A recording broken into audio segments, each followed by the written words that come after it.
Guys आप सभी जानते होंगे कि भारत का इंटरनेशनल टेलीफोन कोड +91 है। लेकिन क्या आपको पता है कि भारत को यही कोड क्यों मिला और इसे किसने दिया? नहीं ना? तो चलिए आज मैं आपको बताता हूँ। दरअसल साल 1865 में इंटरनेशनल टेलीकम्युनिकेशन यूनियन बनने के बाद यह फैसला लिया गया कि दुनिया भर के देशों का अपना एक यूनिक कोड होना चाहिए।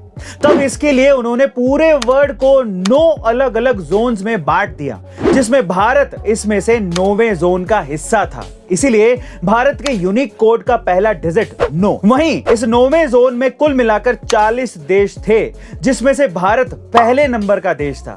इसीलिए उसका दूसरा डिजिट 1 है और इस तरह से भारत को मिला +91। वैसे गाइस, क्या आप इसके पहले तक इंडिया के इस टेलीफोन कोड के हिस्ट्री को जानते थे? गाइस, इंडिया के कुछ ऐसे टूरिस्ट प्लेसेस और कैफे जहां खुद इंडियंस का जाना ही मना है। जी हाँ गाइस, आप ठीक सुन रहे हैं। तो चलो इसके बारे में जानते हैं। नंबर 1, गोवा और पौंडीचेरी का फॉरेनर बीच, जहां कोई भी भारतीय नहीं जा सकता और इसका रीजन फॉरेनर की सिक्योरिटी बताई जाती है। दूसरा, हिमाचल में स्थित फ्री कैसोल कैफे, जो इजरायली लोगों के लिए ऑपरेट किया जाता है। हालांकि यहां भारतीय को जाने की परमिशन दे दी गई थी, लेकिन फिर भी कुछ इंडियंस के साथ यहां पर भेदभाव हुआ और यहां पर उनको खाना तक नहीं परोसा गया। तीसरा, कर्नाटक के बेंगलुरु का उनो इन नाम का कैफे, जहां भारतीय अलाउड ही नहीं थे, लेकिन बाद में भेदभाव के आरोप लगने के बाद कैफे को बंद कर दिया गया। चौथा, नॉर्थ सेंटिनल आइलैंड, जो कि अंडमान निकोबार में है और यहां जाना सरकार द्वारा इलीगल ठहराया गया है, यानी कि यहां जाने पर आपको सजा भी हो सकती है। वैसे गाइस, आपके हिसाब से क्या अपने ही देश के इन जगहों पर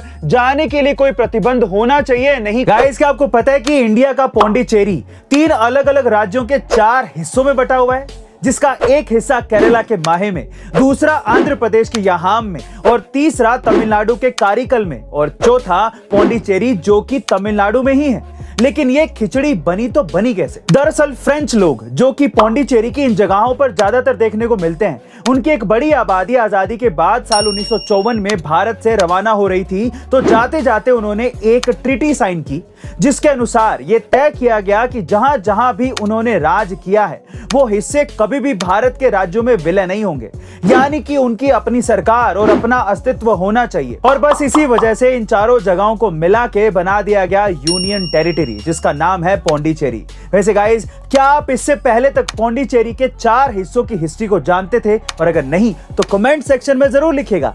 और ऐसे अमेजिंग वीडियोस के लिए A2 मोटिवेशन चैनल को सब्सक्राइब जरूर कर लीजिएगा। मिलता है अगली वीडियो में।